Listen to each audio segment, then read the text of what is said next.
Hi,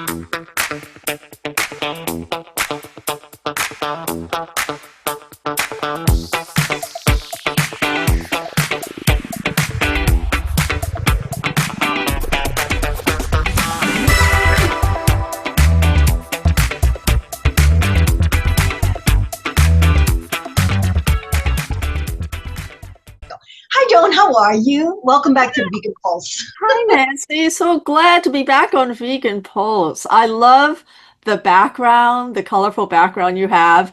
I especially like the saying you have up there that says all living beings are connected, because that's actually the primary reason why my co-author, Dr. Camila Perusello, and I wrote this book, Vegan Made Easy, because we are ethical vegans. And actually, the dedication page to the book has a picture of a chick because we want to really remind viewers, listeners, and readers that going plant-based, even though, of course, you're going to get the extraordinary health benefits, the most important central thing is how we connect with other beings, that we don't unnecessarily exploit and kill other animals. So that's why we were really motivated to write this book and also to give practical tools for anybody that's starting their vegan journey. And your Vegan Made Easy book presents veganism as a compassionate, health enhancing, and environmentally restorative way of living. The book serves as both an accessible introduction, but also a comprehensive guide that offers a thoughtful overview of vegan philosophy, inclusive of the scientific evidence behind plant-based nutrition and the global impacts of animal agriculture. Exactly. And I want to mention that Camila is an award-winning food scientist. And so she knows so much about the ins and outs of nutrition, about processed foods, about ingredients, about food labeling. So we wanted to provide readers with a truth-based, science-based introduction to veganism. The book also includes tips on shopping, how to prepare meals, social challenges. We have a whole section of the book with some of the most common questions that people ask when they're starting to go vegan. And then a And whole bunch of resources and recipes, including some of yours. So, yeah, I hope people will buy this book. And, I even tell vegans, buy the book so you can give it to someone else. well, it also, one of the other things that I like is that it emphasizes that adapting a vegan lifestyle is not an all or nothing kind of leap, but a personal journey that can unfold at your own comfortable pace. And as you said, it's you said if you're vegan, buy the book so you could give it away. If you're vegan, buy a book, buy two books, one for yourself, one to give away, because it really is a practical tool.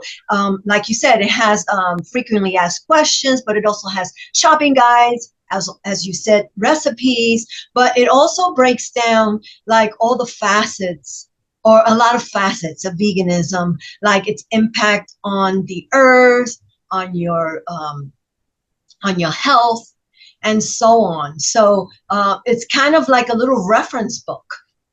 Right. And sometimes with so-called new diets, people get the idea that, oh, I have to shop for these expensive ingredients, or, oh, this is a complicated diet. I have to count calories. I have to do all these complicated things. But actually, as you know, going vegan really is about simplification. It's going back to eating whole plant foods. And we actually include some of the most easy recipes that readers can put together. It doesn't at all have to be expensive. Um, and one of the recommendations in the book is like create like a recipe log. Keep track of, hey, this is a good recipe I found for a vegan lasagna, or this is a great fake tuna sandwich filling, or this is a great stew that has all kinds of plant foods in it and whole grains and nuts and seeds. It doesn't take long to actually come up with a group of recipes that you can go back to over and over again. So, as the title of the book says, we're trying to make this an easy journey for everybody. Exactly. And as awareness grows about the health benefits of plant-based diets, uh, what do you hope readers take away from the book, Vegan Made Easy, that will stay with them long after they finish reading the book? Right. Yeah, I hope that people, number one, understand that educating yourself is so important. There's a lot of misinformation out there. I don't know if you saw the most recent food pyramid that was put out. This actually, it's an inverted pyramid. I know.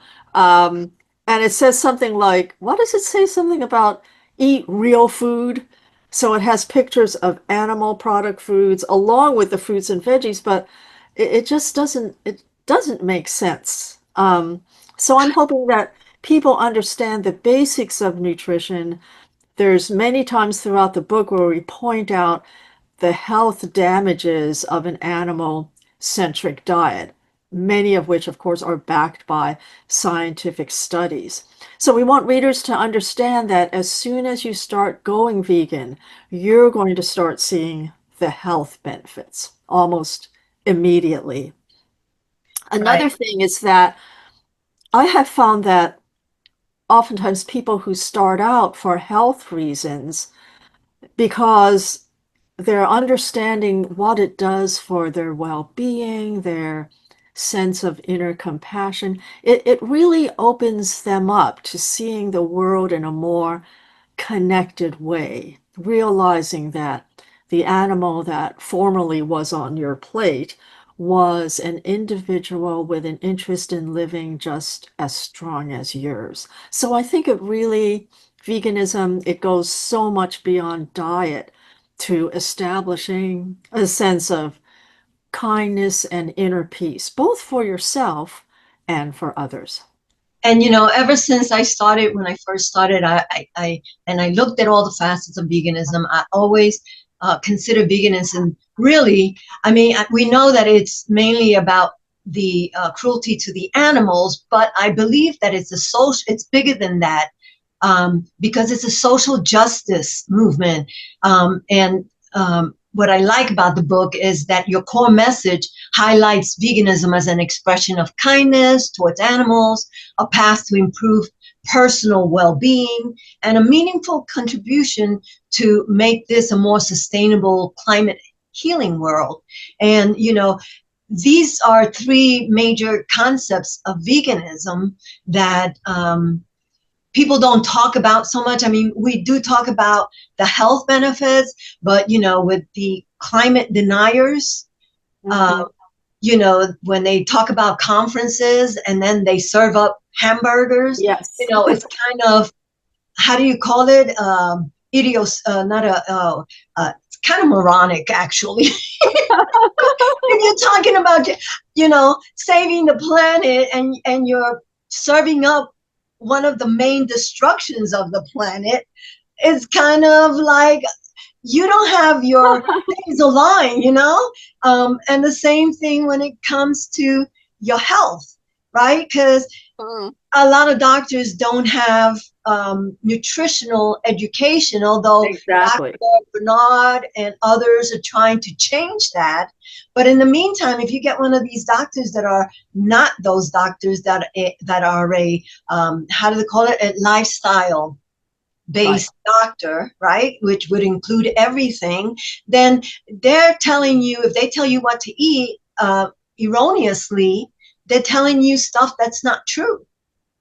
Exactly. And you brought up about, I think, the COP conference, and Silas Rao, of course. Of And course. he used to go to the global conferences, but I think he's since decided that he is not going to go to another global conference until the entire diet, the entire set of meals offered is totally vegan. It just speaks to the disconnection in terms of the climate.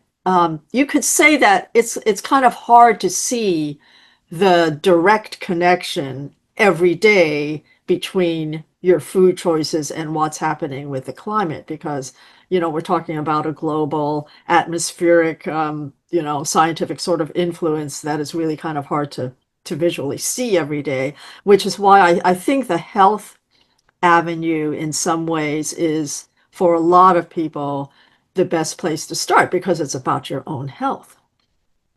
But Right. I think that another aspect is that we've become so disconnected from the cruelty of animal agriculture. I read that the amount of animals killed every year is like over 2,000 times the number of human deaths that happen on the planet. It's just sort of like this invisible, horrible violence that's under our lives that people are just so conditioned to not seeing. But I think things are starting to change. I hope they will. I think slowly, as people, as yourself and myself and others, go out there and take the initiative to talk about this, because this is something like the government, pharma, and animal agriculture don't want to really promote because that takes money from their pocket.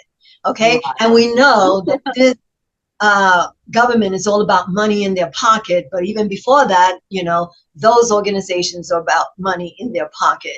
So, to think that we had this food pyramid, right? And then they turned it around, and then they're telling you to drink milk, but not, 2% or whatever. No, drink, like whole milk.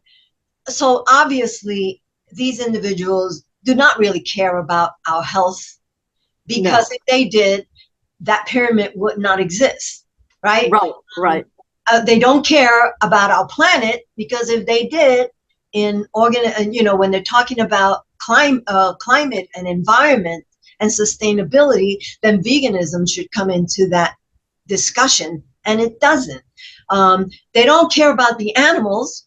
Heck, they don't care about us. So why are they going to care about animals, right? They don't care about Right. the human animal, and they don't care about the regular animal, right?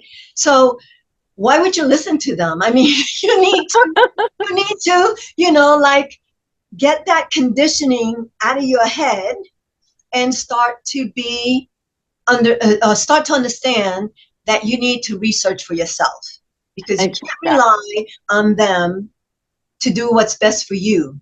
And we know that more and more so, especially in this government right now. But anyway, let me stop there. But anyway, that's so what I'm trying to say is that you need to search out the information for yourself.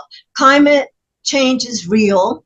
I mean, we see it with the different situations that happen, climate events that we have, Right. the floodings, everything. I mean, the sinkholes and everything that's happening, and we're degrading our soil, our water, our air. So we need to stop listening to them, because they don't care that they're attacking the water, the air, and the soil. So when we don't have any of that, these individuals that are not promoting veganism have a lot of money. So they can go wherever, they could do whatever. But the rest of us, right? Right. We have to look out for ourselves and for our community, because somebody has to. Exactly. And you bring up such an important point because we're living in really negative times. When you look at what's happening, I'm not going to get into politics, but just generally speaking, we are living in some very serious times. And the thing we need to do is really, as you say, focus on the fact that we as individuals can dictate our own reality. We can make our own choices about what food we choose to eat. We can make our own choices of the kinds of people that we include in community activities, doing good in the community, being of service to others. There's so much that at the ground root level at the grassroots level that we can do. Every single one of us, we put out a certain kind of energy. And it's up to us to put out those positive messages of change and what we can do. And I think people like you and I, we serve as like role models almost. I'm sure you've had people come up to you and say, "Gosh, you look so beautiful. What do you do to stay so healthy? You have so much energy." And sometimes just being who you are and people see you, you become kind of an idea of, gee, I see how being vegan has helped her lead a more energetic and healthy life. Gee, maybe I'll give that a try. So I think that we need to really individually empower ourselves and educate ourselves. Now, down the line, as a whole, society may not change. Ray Sakura, right? Of course. Um, I was visiting her and Jim at their beautiful home, and she was saying to me, "Well, it may just be that as a species, we don't succeed. The planet will go on. I mean, the planet itself won't be destroyed.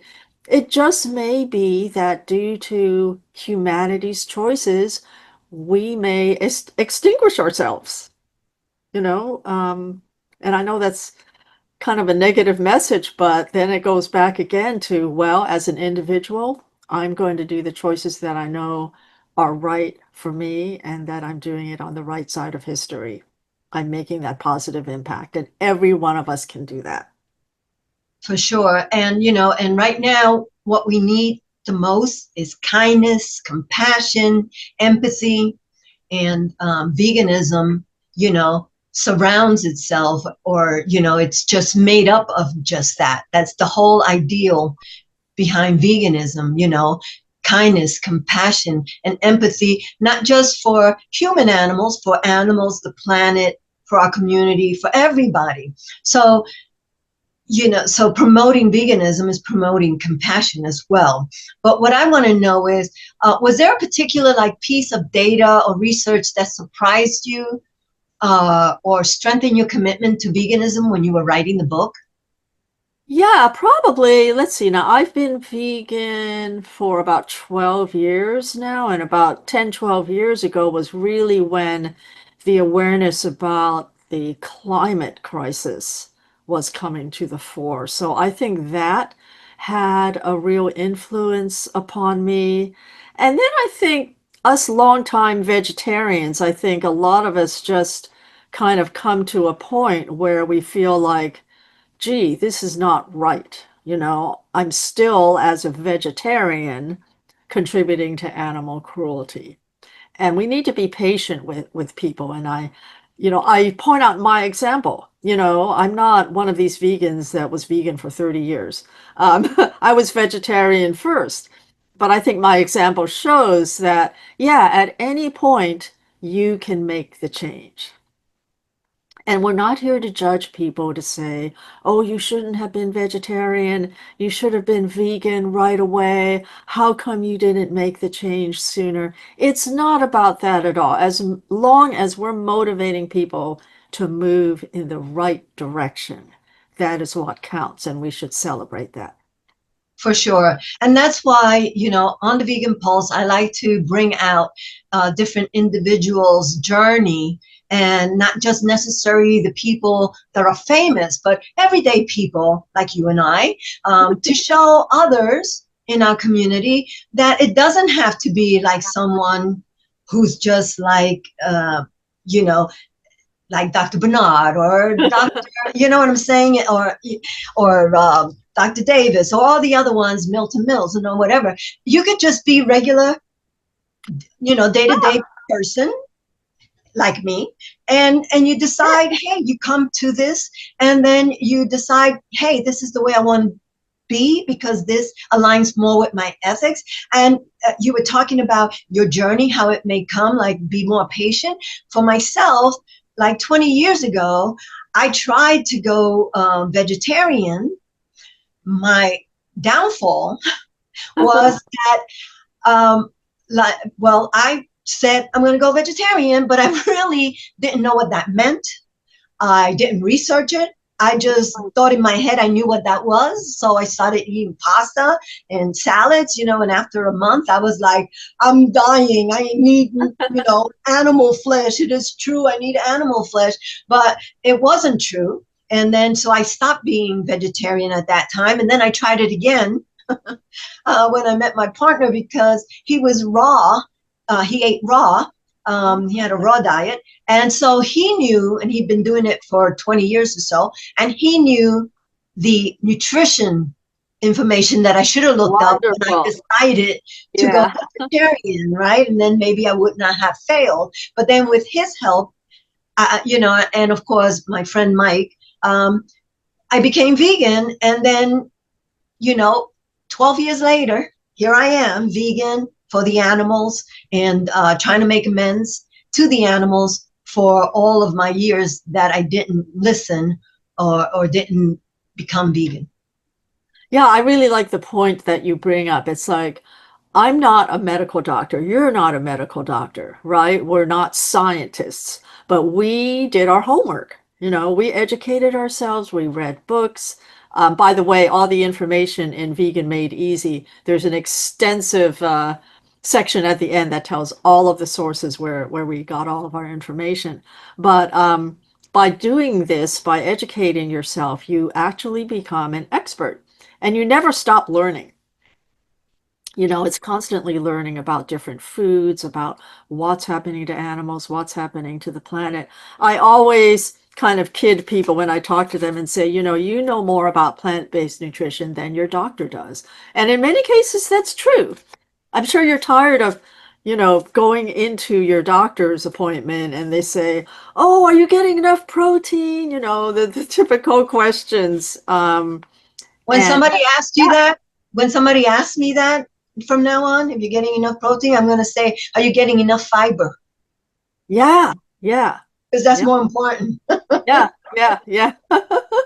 So, I think part of our role as advocates is to bring up information in a very helpful, positive way. And one of the best ways to do that is talking about how going vegan has benefited yourself. James Aspey, who's the fantastic, I think he's Australian, right? He says this thing, don't blame or shame. Instead, explain. So I think that we could do it with a sense of humor, with a sense of joy, and say to others that this is such a wonderful avenue I've gone down and you're invited to join me. So it's a very positive, normal conversation. In the book, I include a quote by Claire Mon, who wrote Vistopia. She's a vegan psychologist, and she has this wonderful quote about how we as vegans, we should just come across as happy, normal, well-adjusted people who happen to be vegan. And I think that's something to just kind of keep reminding ourselves that we're always positive in our interactions. Right. Exactly. And, I say to people, don't argue with people. Right. Just let it be because it's not worth it. Plant the seed and move on. I know for a fact that that's happened to me where I've talked about veganism and somebody has come back and said something, snarky. I let it go. And then I met the person like 2-3 years later and exactly. Yeah. So, you see what I'm saying? So because when people attack veganism, I find it's just that they hear the word vegan or the concept vegan and right away they're on their, defensive. Defensive, what's coming at me? What's coming at me? So that's one problem, that people tend to do that. And I think it's because of the misinformation that's out there. And because, again, the government and even medical places, I'm not talking about, Physicians for Committee on Responsible Medicine, because they're trying to change that, but other facilities that don't promote veganism, plant-based eating. that we know for a fact, well, I know for a fact that it, took away my fibromyalgia, which I suffered for many, Right. I many remember you years. mentioned that. It took away my migraines, which were horrific. It took away the joint swellings and my bursitis. So I know for a fact that veganism works in helping you get healthier, right? And some people, there are stories of some people who have overcome diabetes, cancer, heart disease, So we know that the information, the scientific research on health is there to prove that veganism helps us all in our health. We know that there is scientific research out there that it helps with sustainability for the planet, which we need so badly to address. And of course, the main reason, of course, is the animal welfare and what we're doing to these innocent animals who are like children, and we are abusing and exploiting and not giving a damn about, which we need to change that. Right. I was looking at some recent surveys, and there is some positive news. I think that more and more Americans are identifying themselves as flexitarian, which shows that there is, I think, a growing openness to reducing the consumption of animal products, at least that they are becoming more open to it. Of course, we would like everybody to go vegan overnight, but just the fact, I mean, change takes a while. And the fact that people are moving more in that direction is a positive sign. We know there are more vegan options in restaurants, in regular grocery stores.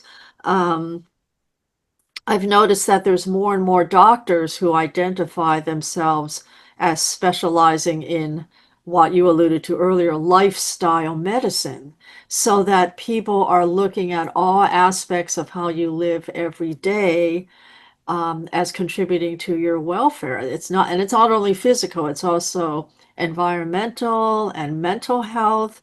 We're starting to see more of a holistic approach to well-being, and I think that's really important.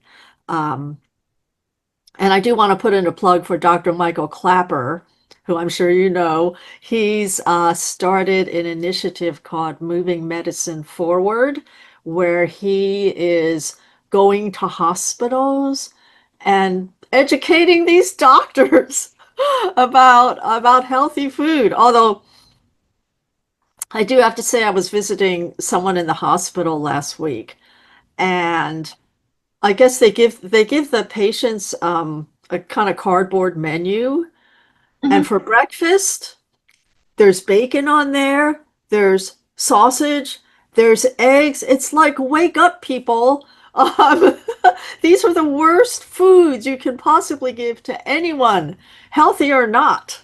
So we still have a lot of work to do, but those of us in the field pushing the right information out there, I think we're going to start making an impact. Well, thank you very much, John, for being on the Vegan Pulse. Remember, people, your dollars are votes. So when you go to the grocery store or you buy anything, remember to buy cruelty free, to send your vote in for a more compassionate world. And I'd also like to thank Lantern Publishing and Media, who published the book, for all the wonderful books that they put out there, not only about veganism, but animal rights, social justice, humane education. It's a great, great publishing company if you want to learn anything about how to live a more compassionate, fruitful, elevated life. So I want to thank you, Nancy, for having me on the show. Thank you. It's always a pleasure. Okay, And thank maybe, you. and Uh, soon I hope to see you again. yeah, okay, thank you. Bye. Bye. All right.